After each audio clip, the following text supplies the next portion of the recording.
Psalm 133 verse 1, mga awit, 133, How good and pleasant it is when God's people live together in unity.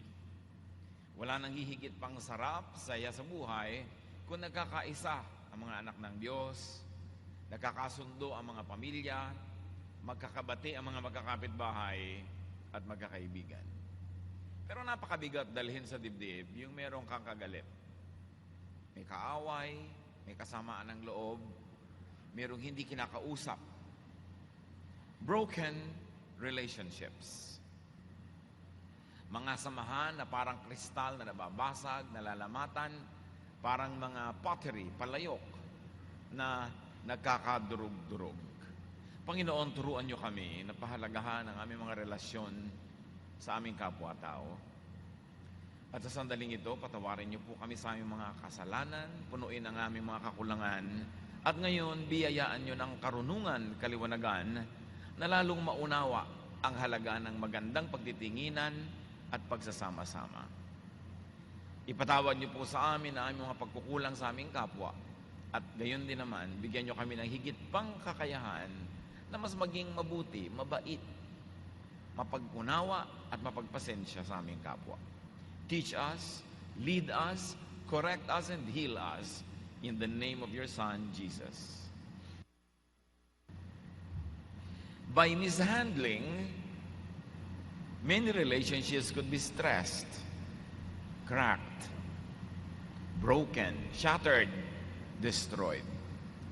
Ano-anong nagiging bunga ng mga samahan na hindi maganda o kaya ay pahimakas, clue, na hindi maganda ang samahan, namamagitan ng hiya o kaya asiwa, distance, walls, mga pader na nabubuo sa pagitan ng mga tao, nagkakahiwa-hiwalay, at lalo higit na galit o away pa, siraan, gibaan, durugan ng puso, masama na gawin sa kapwa, at masama sa sarili pag ginagawa sa iba kasi lahat tayo nahihirapan. How do you handle endangered relationships? Mga nanganganib, peligroso mga samahan na masira, magiba, mawasak. When a relationship is stressed or damaged, do not worsen the damage. Pag nalamatan na, huwag nang durugin. Nasugatan na, huwag nang paduguin. Nasaktan na, huwag nang dagdagan pa. Contain the personal difference. Stop the war.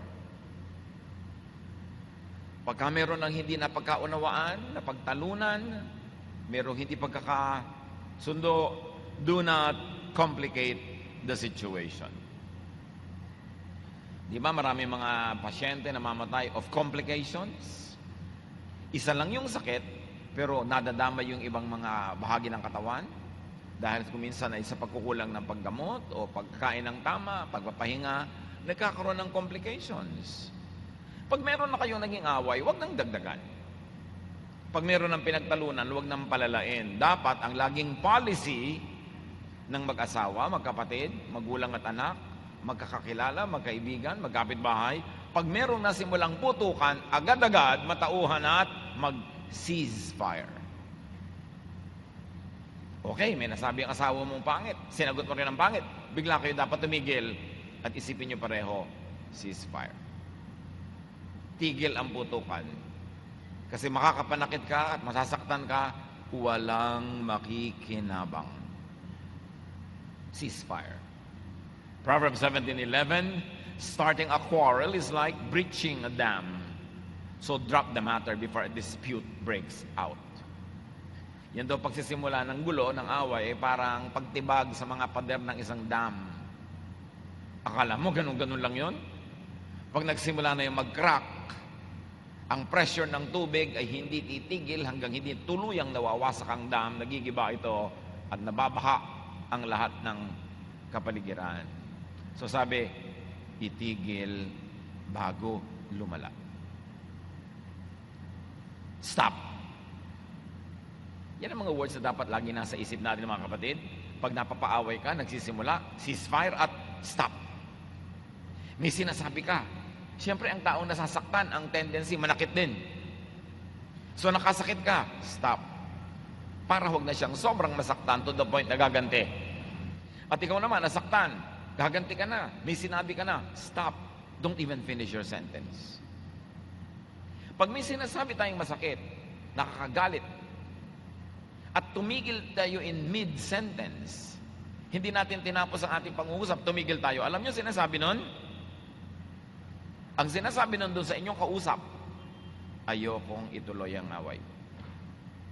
Nakapagsalita ako ng kapraso, pero nakapag-isip ako, titigil ako, kasi mahalaga ka sa akin, mahalaga sa akin ang relasyon natin, titigil ako, kahit hindi pa tapos yung sentence ko. Alam niyo yung pagtigil nyo na gano'n, yung pagpreno nyo na gano'n, ma-appreciate nyo ng kausap nyo. Ibig sabihin, oops, nagsimula siya pero tumigil, nabigla lang, pero nakapag-isip. So ako rin, mag-iisip. Pag nagmamaneho kayo at may bigla kayo masasagasaan, di ba bigla kayong tutungtong sa preno? Kahit mauntog kayo sa dashboard, kahit ano mangyari, kung lalo't wala kayong seatbelt. Pero magpipreno kayo. So pag may masasagasaan tayong tao sa ating salita, lalo't yung taong yun ay asawa nyo, anak nyo, magulang, kapatid, kaibigan, preno agad. Stop. Hindi kailangang ituloy. Do not spread the infection. Pag naglilinis kayo ng sugat, kung ang sugat ay nasa gitna ng inyong balat o dibdib, ang paglilinis nun papalabas, ang pahid, hindi papapasok. Kasi yung dumi sa labas, dadalhin nyo sa loob ng sugat. So pag pinupunasan nyo, dinidisinfect nyo, papalabas ang hagod para yung infection lumabas at hindi yung dumi ng paligid pumasok. Ganon din pag may away. Do not spread the infection. Huwag palalain. Huwag pakalatin. Do not add needless irritation. Kaya napakahalaga mga kapatid, kung meron kayong kaaway, katalo, kabalitaktakan, huwag magsali ng panggulo. Nag-uusap kayo. Sasabihin mo pa siya, hoy, di ba? Tama ako? May tatawagin ka pang kakampi, isasali mo siya sa usapan, magdadagdag lang yun sa gulo. Meron pang tanungin mo pa si ano. Sinabi niya talaga sa akin, sinabi mo yan, magsasali kayo ng tao, pampadami yun ng gulo. Proverbs 16:28, a perverse person stirs up conflict, and a gossip separates close friends. Yung dadagdag niyong tao, lalo't kampi sa inyo, maggagawing gatong lang yun, fuel, pampadagdag sa paggulo pa. Huwag magsali ng iba. Hahanap ka pa ng kakampi, di lalaki yung gulo. Hahanap din siya ng kakampi, palaki ang gulo. Pag merong nagsimulang gulo, ang goal mo dapat, stop. Huwag nang palalain. Hindi yung kailangan kong manalo, kailangan maglagay ako ng mga kakampi, dumami ang aking mga armas. Walang nananalo sa pakikipag-away, sa kapamilya, sa kapitbahay, sa kaibigan. Lahat talo. Meron lang mas talo. Pero hindi ka pwede manalo. Nagdamdam sa iyo ang iyong kapatid, nagalit sa iyo ang iyong kaibigan, nanalo ka, nagmukha siyang kawawa, winner ka. Sa palagay mo, winner ka talaga? Nawalan ka ng kaibigan, nawalan ka ng kamag-anak, nawalan ka ng kapatid. Paano ka magiging winner nun? And whenever you have a quarrel or trouble with people, do not needlessly talk about it with third parties. Huwag nang ipamalita. Nakaaway mo si A, huwag mo nang ikwento kay B. Para ano pa? Para ikwento ni B kay C, ikwento ni C kay D, hanggang ang buong barangay, nagkampi-kampi na, lumaki. Ang disenteng tao, pag may nakaaway, hindi na niya ipinamamalita. Proverbs 11:9, with their mouths, the godless destroy their neighbors. Pag may nakaaway ka, huwag mong gawing goal na sirain siya. Kasi pag sinira mo siya, sisirain ka rin niya, ide-defend niya ang kanyang sarili. Hindi matatapos ang gulo. The best way To win over an enemy is to turn her or him into a friend. Pag may kaaway ka, natalo mo, nasaktan mo, nadurog mo, hindi ka panalo nun. Gaganti yun. Ang tunay na panalo sa kaaway ay yung napaghupa mo ang kanyang kalooban, napabait mo, naging kaibigan mo, yun ang tunay na panalo. Pero yung galit sa'yo, na lalong nagalit, nanalo ka temporarily, hindi panalo yun. May darating na ganti sa'yo. At pag merong kaaway, lalo't mahal sa buhay, lalo't kamag-anak, asawa, lalo yung pamilya, do not dig the past. Yung tapos na, dapat hindi na isasali sa bagong usapin. Hindi, nung araw nga, ginawa mo na sa akin yan. Ganito, nung araw. Uungkatin mo ang lahat. Mag-uungkatan kayo, maghuhukayan kayo ng mga bangkay. Hindi matatapos. When you quarrel with people, huwag maging archaeologist, naghuhukay ng mga nakalibing. Huwag maging historian, nagbubungkal ng tapos na. Huwag maging archaeologist as historian ng mga nakakagalit, nakakalungkot, nakakapaghiwalay. Dapat ang mga bagay na tapos na, lalo't masakit,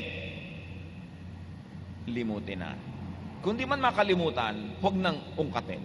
Huwag nang buklat-buklatin. Hindi lang siya umuwi ngayon sa gusto mong paraan, babanggitin mo na lahat ng 100 beses ng nakaraan na hindi siya umuwi sa gusto mong paraan, di pinapalaki mo yung gulo. Yung ba talaga ang gusto mo, lumaki? Pagpatayang kayo, yon, o ang gusto mo ay ayusin? Philippians 3:13, one thing I do, forgetting what is behind and straining toward what is ahead. Marami mga verses, pag in-apply mo siya talaga, kung minsan kinailangan kunin mo siya sa kanyang original context. Kasi maraming verses sa Bible sinasabi in a specific time, in a specific place, to specific people, in a specific situation. But those verses also have general and universal meanings na pwede mong kunin sa kanyang original context at i-apply mo sa context mo ngayon. Tulad nitong, one thing I do, forgetting what is behind and straining toward what is ahead. Iba naman talaga yung topic niya noong dinidiscuss siya noong araw eh. Pero may general truth siya. At ano yon? Mabuting limutin na yung nakaraan, lalo't hindi naman nakakabuting ungkatin pa. At isipin at alalahanin pa. Pag meron kayong alitan, di pagkakaunawaan, stick to the immediate issue. Limit the topic. Hindi mo nagustuhan ang inabot sa iyong kape kasi malamig. Yun lang ang topic. Huwag mo nang ungkatin yung utang niya noon na hindi niya nabayaran. Kasi walang kinalaman sa kape ngayon. Yun lang topic ngayon para mas madaling gamutin. Mas madaling maayos. Huwag palalain. And never say hurtful words. Pag nainis ka, nagalit ka, nasaktan ka, anak ka ng Diyos, huwag kang gumante. Do not say hurtful words. Choose your words. Sa pag-aawayan, lalo't magaling kang magsalita, mabilis ang bibig mo't malakas ang iyong boses. Speech is silver, but silence is gold. Ang pinakamabilis na ayusin ang away ay yung huwag kang kumibo. Muna. Pero hindi naman 3 araw ka na kinakausap, ayaw mo pa rin kumibo. Maiinis na naman lalo yung pumipilit na sumuyo sa'yo, ayaw mo pang kumibo. Kailan ka lang hindi kikibo? Yung galit ka. Yung galit na galit ka, huwag mo na kumibo. Kasi pag galit ang tao, nagiging aswang. Pag galit ang tao, nagiging impacto. Kahit mabait, nagiging halimaw ang taong galit. Kaya galit ka, shut up. Kagalang-galang ang taong galit na ang inuunang gawin ay itikom ang bibig. Kasi pag galit ka at mumukha ang bibig na yan, ang lalabas yan, lason, punglo, mga pana, mga kutsilyo, mga punyal. Tapos mamaya, pag huminahon ka na, bumalik na ang iyong katinoan at bumalik na ang iyong bait, nagsisisi ka ngayon kasi kung ano-anong nasabi mong dapat ay di mo sinabi. Na ikaw na nga itong naapi, pero nung nagsalita ka ng mga masasama, ikaw na ngayon ang pinakahuling ng api, ang ending nun, ikaw pa yung nagsasorry. Imagine, ako na nga yung naapi dito, pero dahil lang nagsalita ako ng masasama, mamaya ako na yung nagsasorry. Do you want to do that? Proverbs 12:18, the words of the reckless pierce like swords, but the tongue of the wise brings healing. Ang mga salita ng mga di maingat ay nakasasaksak tulad ng mga espada, mga punyal. Pero ang dila ng taong maalam, mahusay, matalino, pagka ito ay humagwag, nagpapagaling. Nagpapaganda ng sitwasyon. Kung hindi natin kayang magsalita ng nakapagpapagaling, at least huwag tayong magsalita ng nakakapagdagdag ng sugat. Freeze the matter if and while there is nothing good or better to do. Wala po akong alam gawin. Ano pong gagawin ko? Ang sama-sama na ginagawa sa akin ng taong ito. Galit na galit na ako. Ano pong gagawin ko? Hindi mo pala alam ang gagawin mo, di wala ka dapat gawin. Nanahimik ka. Freeze the matter. Kasi pag hindi mo alam kung anong gagawin at pinilit mo pa rin may gawin, 99% of the time, ang gagawin mo mali. Hindi ko po alam, pastor, ang sasabihin ko sa nakakainis kong hipag. Eh di huwag ka magsalita. Hindi mo pala alam ang sasabihin mo eh. Kasi oras na nagsalita ka, ang masasabi mo, mali. Non-speech, non-action is better than bad speech or bad action. Yan din ang payo ko sa mga taong laging may malalaking problema. Pastor, hindi ko po alam kung anong gagawin ko sa problema ko. Ito ba? Ito ba? Ito ba? Hindi mo pala alam. So huwag ka na munang gumawa ng anumang bagay. Hindi mo pala alam kung saan ka pupunta. Ba't drive ka ng drive? Sayang ang gasolina. At kung may napuntahan kang mali, babalik ka pa, aatras ka pa. So manahimik ka muna. Stop! Stop! You don't know where to go. Stop! You don't know what to say. Stop! Huwag sige ng sige. Kasi mas malaki ang tsansa na mali ang magagawa. When relationships are stressed and damaged, do not needlessly or impossibly cut communication lines.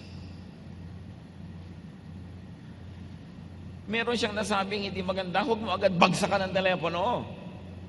Huwag mo agad hagisan ng pinto, block. Huwag mo agad i-unfriend. Huwag mo agad i-block. Freeze. Kasi mamaya, hirap ka ngayon na uli na i-friend na naman siya.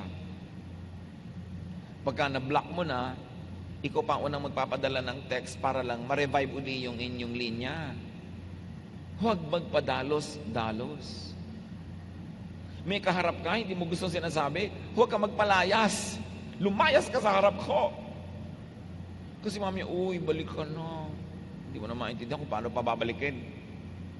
Lalo ang pinapalayas mo, boyfriend mo, asawa mo. Huwag mo agad ihahagis ang engagement ring sa kanal kasi mamaya sinisisid mo yung kanal para mahanap ang nawalang engagement ring. Huwag kang gagawa ng something stupid. Don't do anything. That's the best thing to do. At kung hindi mo matiis yung kaharap mo, huwag mong palayasin. Ikaw ang umalis. Ikaw ang tumalikod. Kesa siya ang pinalayas mo. At least kung ikaw ang umalis at gusto mo nang bumalik, all you have to do, bumalik. Pero yung pinalayas mo, paano mo naman siya iimbitahang bumalik? Meron ako isang kina-counsel na ginang. Galit na galit sa husband. Kasi yung husband, as usual, what else is new, ng babae. Pastor, lalayas na po ako sa bahay namin. Ito, siya naman ang gustong lumayas. Ito yung baligtad. So, bakit ka lalayas? Kung pagtalikod mo, dinala yung kerida doon, di wala kang bahay. Ba't di siya ang palayasin mo? Asawa ka. Magbabalot-balot ka, tapos makikitira ka sa nanay mo, makikitira sa kapatid mo, mukha kang squatter doon. Ba't di siya ang palayasin mo? Siya ang nagkamali. Yun naman tamang pagpapalayas. Kesa ikaw, merong mali naman, ikaw, siya ang palalayasin mo. Dahil, paano kung di bumalik? So, huwag magpadalos-dalos. Pero mga misis, yung mga asawa nyo na may problema kayo, sila ang palayasin nyo, huwag kayo. Kayo mawala ng bahay, kayo na nga itong pinagtaksilan. Be wise.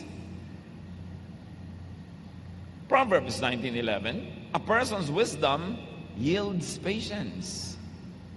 It is to one's glory to overlook an offense. Mas panalo yung hindi nagre-react agad. Mas panalo yung hindi nagbabagsak ng telepono. Mas panalo yung hindi nagsasara agad ng pinto. Kasi may option ka na makipag-communicate, may option ka na makipag-ayos if you like. Isinara mo na. Hindi mo ngayon mabuksan-buksan dahil pinagsarhan ka na rin, talo ka. Do not burn the bridge over which you two must pass.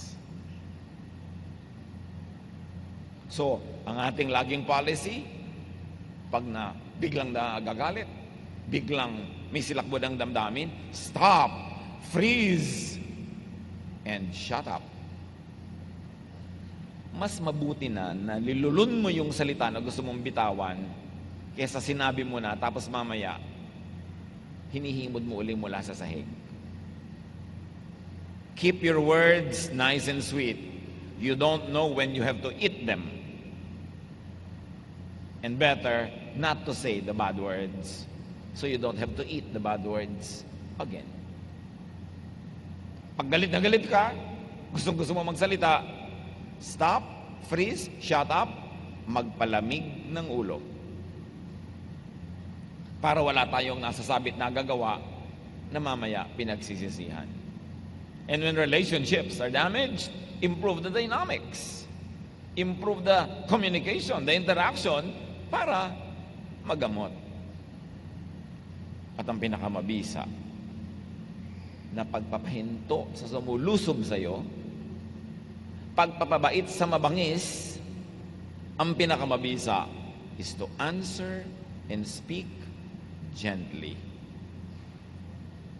Galit na galit yung tao, gusto kang sabunutan, gusto kang bugbugin. Sabi mo, mag-usap tayong tahimik, pwede? 99% of the time it will work. Basta sincere ka. May sinabi sa yung pangit, hindi ka sumagot. May sinabi pa wala yung pangit, hindi ka pa ulit sumagot. Mawawala na yun ang lakas para magsabi pa ng pangatlong kabangitan. Pinalalakas mo ang taong ginagalit mo. Galit siya, ginalit mo palalo, mas lalakas siya. You empower people by making them angry because angry people are strong.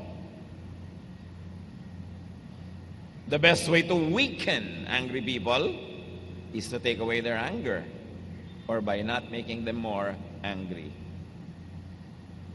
Tandaan nyo yan, may kaaway kayo, pag ginalit nyo, binibigyan nyo ng lakas kasi nakakapagpalakas ang galit. Pero yung natanggal nyo yung galit, naglubag ang kanyang loob, yun ang pagpapahina sa kanya. Proverbs 15:1, a kind answer soothes angry feelings, but harsh words stir them up. Pag may galit, galit din na salitang ibinalik mo para mong binusan ng gasolina ang kanyang apoy. Pero may galit, ang ibinalik mong salita ay banayad, mahinahon, para mong binusan ng tubig ang kanyang apoy. So, sinong panalo? Maging banayad, mahinahon tayo dahil tayo'y maka-Diyos. At kung hindi ka talaga maka-Diyos, at least be wise, maging banayad at mahinahon ka pa rin because that is the way to win. Open doors. Create a climate of non-aggression, a climate of peace. And do not express your anger with impulsive words, with violent or rude action. Huwag magdabog. Hindi pang matalino ang pagdadabog. Nagagalit ka, ibabalibag mo yung pinto. Sisipain mo yung pusa. Idadaldak mo yung baso. Iipitin mo ang kamay mo ng electric fan. Anong napala mo? Pag meron kang kaaway o nagagalit sa'yo, ang goal mo, matanggal ang galit niya, mapayapa siya at ikaw din, mag-usap kayong maayos at ang ending ng usapan nyo, nagkasundo kayo. Yun ang goal. Pero pag hindi malinaw sa iyo yung goal na yon, sasagot ka rin, naawayin mo rin. Ang nagiging goal nyo na ngayon, magbakbakan. Express anger with dignified silence. Ang class mo, kung galit na galit ka, tapos tahimik ka. At yung mga tao na kakakilala sa iyo, alam na pag tumahimik ka, ay galit ka. Hindi yung pag nagbubunga nga ka, ay galit ka. Cheap. Huwag kang sumigaw pag galit ka, kapatid. Kasi, listen to me, walang nakikinig sa sumisigaw. Kasi yung sumisigaw, sinisigawan din. Yung mataas ang boses, tinataasan din. Walang nakikinig. Pareho kayo nagpapataasan ng boses. Walang dalawang nakikinig sa inyong dalawa. Ang nakikinig, kapitbahay. Pero yung pabulong magsalita, mas pinapakinggan. Kaya wag laging sumigaw. It's a very cheap way of expressing an opinion.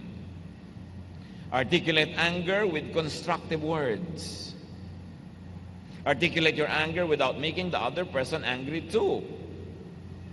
Hindi ko sinabing huwag magalit. May mga bagay talaga nakakagalit at may mga nakakagalit na bagay na dapat ayusin. Pero hindi yan naaayos sa pagsigaw, sa pagbakbakan, pag-aaway. Naaayos lang yan pag pareho kayong kalmado at nagpapalitan ng mga salitang banayad, magalang. Yun lang ang salitang pumapasok sa puso ng nakikinig.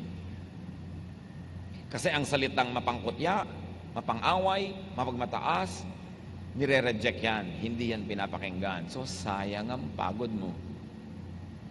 Kung gusto mong tunay kang pakinggan, huminahon ka, at pag hinahon na rin siya, doon ka magsalita. Doon ka palang may audience. Walang nakikinig sa taong galit at sumisigaw. And very importantly, pagka nagkaroon na ng lamat ang relasyon, send peace feelers, ambassadors, send peace offerings. Nag-away kayo, na-realize mo, mali ka, o mali siya pero ayaw mong ituloy ang away, it doesn't matter anymore kasi nung mali, magpadala ka na 1 kilong mangga. 99% of the time, it works. Lalo kung 2 kilo. At lalo kung may kasama pang suman, ay friends na kayo agad.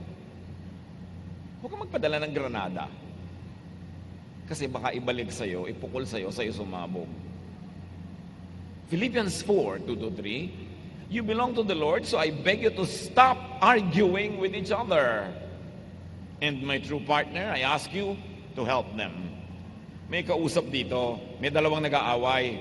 Sabi nitong sumulat, mga anak kayo ng Diyos, so please, tumigil kayo ng away. At kayo naman, mga ibang nanonood, tulungan nyo sila magkasundo. Huwag kayong magkapi-kampi, palalakihin nyo ang gulo. Ang goal nyo, magkasundo sila, hindi palakasin sila sa laban against the other person. So be an ambassador of peace. Mga nanay, ang laki ng role nyo para yung mga anak nyo huwag magdamdam sa tatay nila na asawa nyo. Kung kayo ang ambassador of peace, sasabihin nyo sa anak nyo, alam nyo, ang tatay nyo nagkakaganyan lang kasi ganito, kasi ganon. So malaki ang maipapaliwanag nyo. Kasi hindi naman kayang ipaliwanag ng tatay lagi yung kind and good side niya kasi parang pupurihin niya yung sarili niya. Dapat yung nanay yung gumagawa nun. At ganon din sa nanay, tatay naman ang pwedeng gumawa. Alam niyo yung nanay nyo, mainit lang ulo niyan kasi ganito, ganon. Dapat ambassador kayo. At kung walang tatay, isa lang ang magulang, edi mga tito, mga tita, dapat kayo nagpapaliwanag. Uy, alam nyo, ang nanay mo, ganito yan. Kasi ganon. Meron tayong role para maging ambassador eh. Kaya kumisan, kung single parent ka, walang nagpapaliwanag sa anak mo ng iyong posisyon, hindi niya naintindihan, parang pangit mo ikaw magpaliwanag dahil gagawin mo bayani ang iyong sarili. Dapat ginagawa yun ng mga ibang kamag-anak. Nagbibigay ng sense. Mga ambassador tayo. Mga magkakapatid. Pag nagagalit yung isa doon sa isa, pwede mo namang paliwanagan. Alam mo, ganito naman kasi yan, kapatid natin, bla bla bla. Alam niyo yung magagandang salita, nakakapagpahubag talaga yun, nakakapagpalubag ng loob yun eh. So pag may nagsusumbong sa'yo, kampihan mo ng konti para lang mapanatag, tapos ang kasunod nun, ipaliwanag mo rin yung kabilang panig para siya man magkaroon ng balance na nadidinig at matanggal ang kanyang galit. At kung may nagagalit sa inyo, sabi ko nga kanina, padalan nyo ng kung anong regalo. Proverbs 25:21. If your enemy is hungry, give him food to eat. If he is thirsty, give him water to drink. That is the way of the winner. May kalaban kayo, biglang nagutom, tuwang-tuwa kayo, nilibak nyo pa sa kanyang gutom. Pag hindi yun namatay sa gutom, isa lang ibig sabihin, mabubuhay yun. At pag buhay yun, dahil nilibak nyo ng gutom siya, lalo ngayon siyang panganib na kaaway.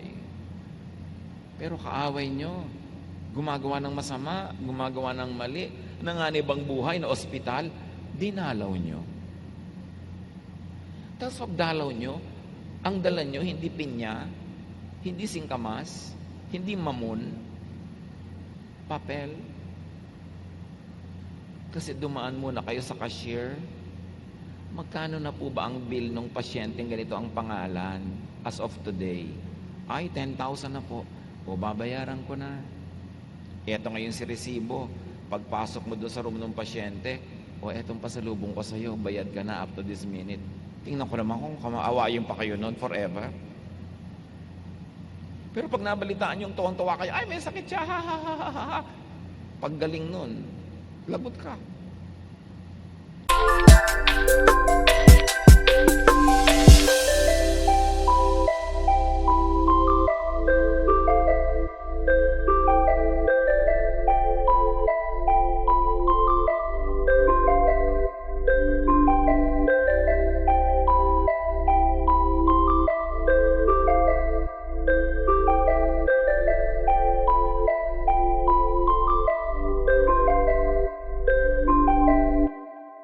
Alam nyo ba na ang kahinaan ng isang tao, ang pangangailangan, ang kasalatan, ang pagiging down and out, ay opportunity natin to make friends.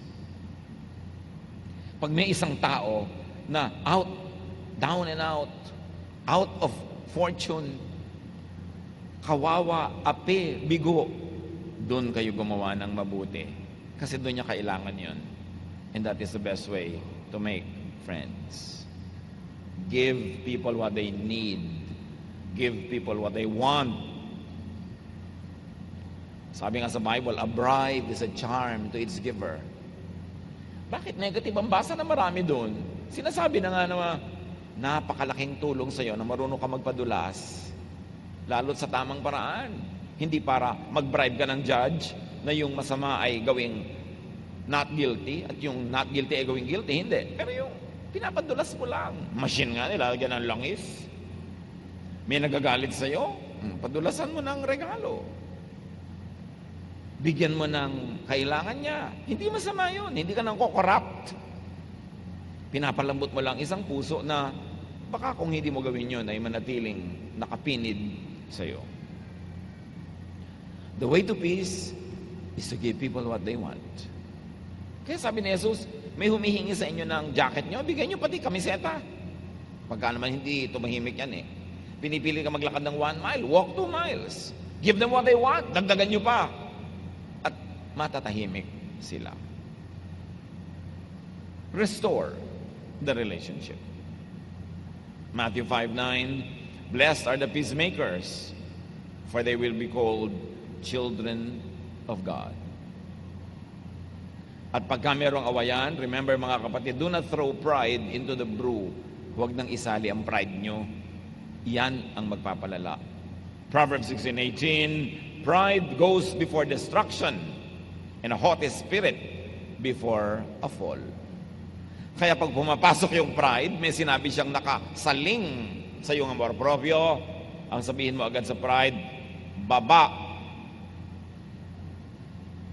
Pag umiiral yung pride, sabihin niyo agad, baba. Kasi ang gagawin niyan, umakyat ng umakyat. Hanggang kayo mismo ang tumaas ng tumaas, matumba at mahulog. And very, very early on, improve the relationship. Forgive and give.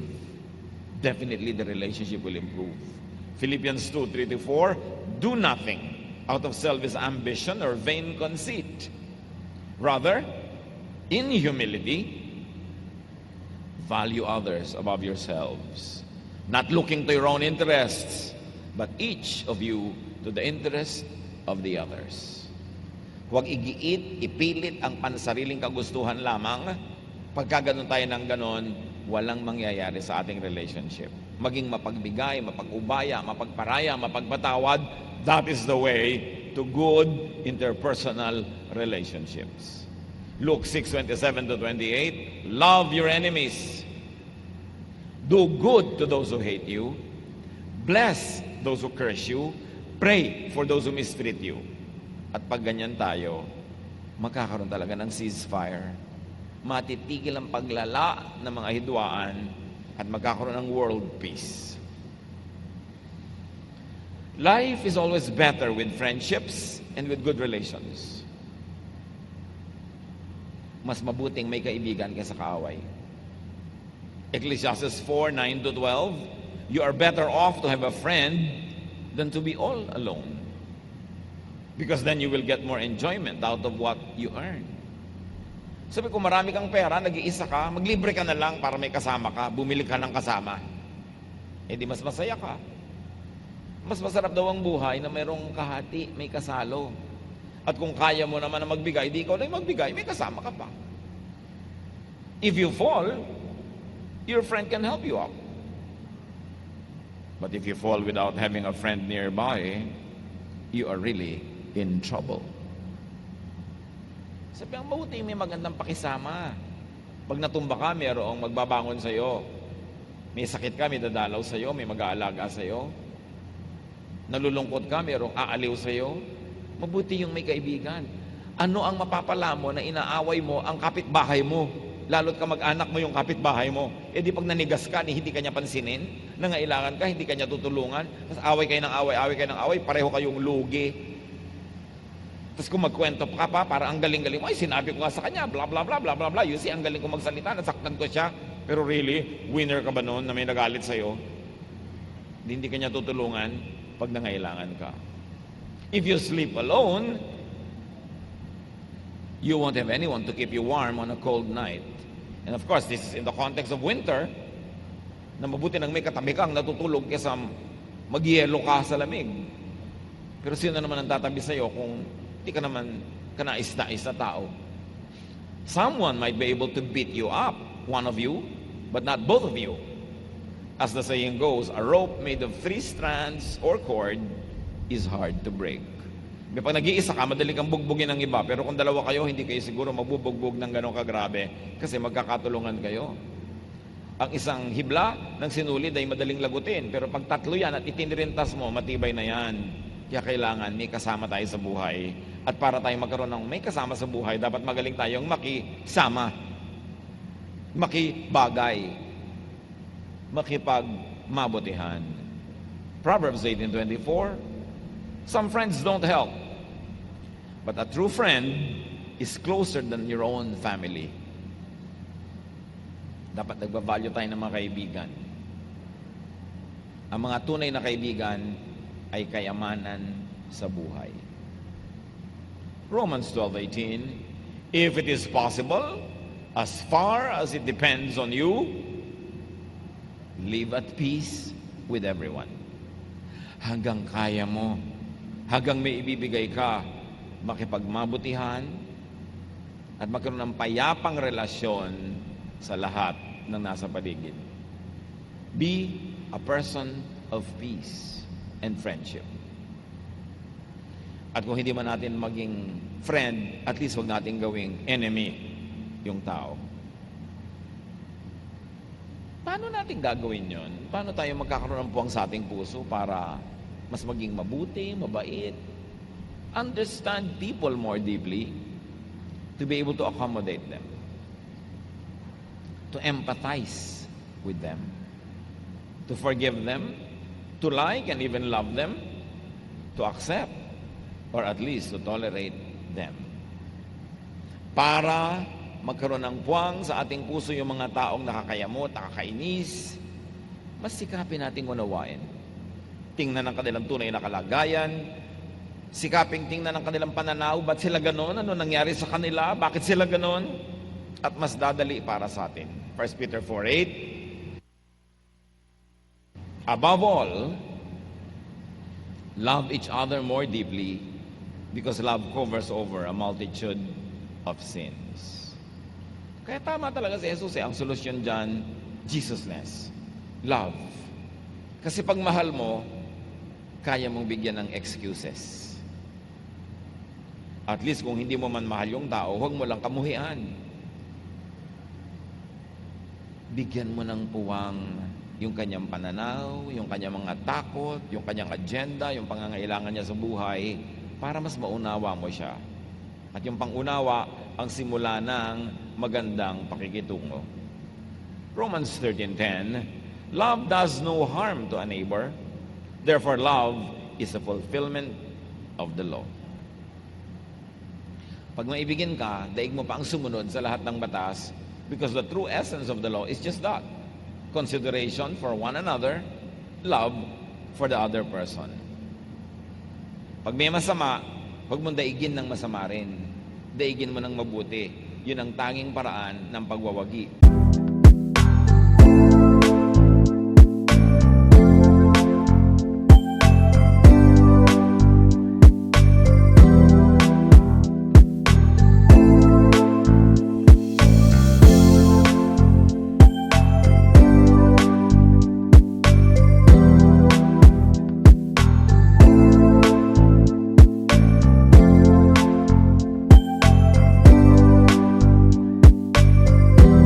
Romans 12:21, do not be overcome by evil, but overcome evil with good. Ang nagsasalita, ang gumagawa ng masama ay talunan, dahil napagharian siya ng kasamaan. Broken relationships lead to broken hearts. But also, mga kapatid, broken hearts lead to broken relationships. Maraming mga tao, ang pangit ng ugali, ang samang makisama, aggressive, dahil lang broken-hearted sila. Kung masaya yan, hindi magiging ganyan. Kung buo ang puso niyan, hindi magiging masama ugali niyan. Masama ang ugali, masama ang kostumbre, masama ang pananalita, kasi sugatan. Kasi talunan. Kasi bigo. Kasi nagdurugo. Mahapdi ang mga sugat. Isang kanti mo lang, nasasaktan, gumagante. Kasi sugatan. Bad behavior is usually a cry for help. Pagka ang mga tao, masama agad ang ginagawa, sinasabi, meron silang ibinubunyag tungkol sa kanilang puso. Mahapdi ang kanilang mga sugat. Malungkot sila, bigo sila, kaya sila ganon. Kaya kung paiiralin mo ang pag-ibig ni Jesus, yung taong nakakainis, ang totoo, matututunan mo pang alagaan at mahalin kung umiiral ang Espiritu ni Jesus. Pero pag Espiritu ni Taning ang umiiral sa ating puso, pag nainis ka, mangiinis ka rin. Nasaktan ka, mananakit ka rin. Hindi Espiritu ni Jesus yun. Bad words, bad action, that's usually a cry for help. Bakit siya ganon? Kasi nung bata siya, ganito siya. Kasi ang buhay niya bigo. Kasi siya ay sugatan. Kasi kung ang tao ay masaya, fulfilled, magiging mabait. It follows. So yung mga tao hindi mabait, usually biktima sila ng buhay, kaya sila ganon. Bigyan natin ng ganung puwang sa ating puso. Para man lang huwag natin patulan, o kaya mas unawain natin. And if we're going to do a Jesus, mamahal pa natin. Help others. Get help yourself. Fighting and quarreling people are just trying to cope to survive. Kaya mga ginagawang hindi maganda, kadalasan, though mistakenly, paraan lang ng mga tao to survive and to cope with their own bitterness and failures in life. So understand, umunawa, makiramay, at kung maaari pa, tumulong. Anong sabi? If your enemy is hungry, feed him. If your enemy is thirsty, give her something to drink. Yun ang paraan na nagwawagi ang mga anak ng Diyos pag ang pagiging maka-Jesus ang nanaig at naghari. Panginoon, turuan niyo po kami na pag kami nagagalit ay tumigil kaming magsalita, kontrolin namin aming sarili, payapain namin aming puso, at kung kami panatag na, payapa, matino, doon kami magsalita ng may saysay, may kabuluhan, para yung aming galit ay maipahayag sa tamang paraan at maitama ang isang maling sitwasyon. Turuan niyo kaming huwag patulan ng mali, huwag sigawan ng naninigaw, huwag makipag-away sa nangaaway, because this is not the way of your Son, Jesus. Teach us to be ambassadors of peace. At sa mga kapatid ngayon na narito, sino man may mga kaaway, mga kagalit, turuan niyo kami, Panginoon, na magpatawad, umunawa, baligtarin namin na aming ugali para magkawagi kami sa totoong paraan, using the ways of your Son, Jesus, to turn our enemies into friends and to make love, not hatred, win. Pagbulay-bulayan natin ang mga ito sumandali at kung anong kahulugan ng mga ito sa ating personal na buhay.